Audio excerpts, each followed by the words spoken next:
মাত্র 42,990 টাকায় উডস্টোরি তোমাদের কি কি দিচ্ছে শুধু দেখো দাদা একবার। একটা king size bed, king size bed, আচ্ছা বেড এবং ফুল হাইড্রোলিক। আমি তোমায় দেখিয়ে দিচ্ছি ফুল হাইড্রোলিক বেডটা দেখে নাও।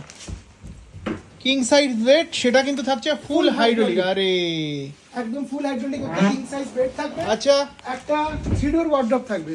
3 ডোর, 3 ডোর ওয়ার্ড্রপ, একটা দুটো না 3 ডোর ওয়ার্ড্রপ। ভিতরে আচ্ছা সিস্টেম আছে। আচ্ছা এদিকেও হ্যাঙ্গিং শেলফ সমস্ত কিছু আচ্ছা। পেয়ে যাবেন। আর এগুলো সব সফট ক্লোজিং এর উপরে আসবে, আচ্ছা। নিজে থেকে বন্ধ হয়ে যাবে। বাহ এরকম সফট ক্লোজিং এর উপর 3 ডোর স্ট্যান্ডার্ড সাইজের একটা ওয়ার্ড্রপ। আচ্ছা। তার সঙ্গে একটা পেয়ে যাবেন ড্রেসিং টেবিল, সেটাও উইথ আচ্ছা স্টোরেজ। আচ্ছা সেটাও উইথ স্টোরেজ, নিচে দুটো ড্রয়ার আছে। আচ্ছা সমস্ত মিলিয়ে এই সেটটা পাওয়া যাবে মাত্র 42,990 টাকা। মাত্র 42,990 দাদা। আরে দাদা এ তো মানে জলের দামে ফলের রসের মতন হয়ে গেল। একদম দাদা, পয়সা না নিলেও পেয়ে যাবে। একদম পয়সা ইজি, না একদম দিলেও পয়সা না পেয়ে নিলেও যাবে। পেয়ে যাবে। কি হবে সেটা? একদম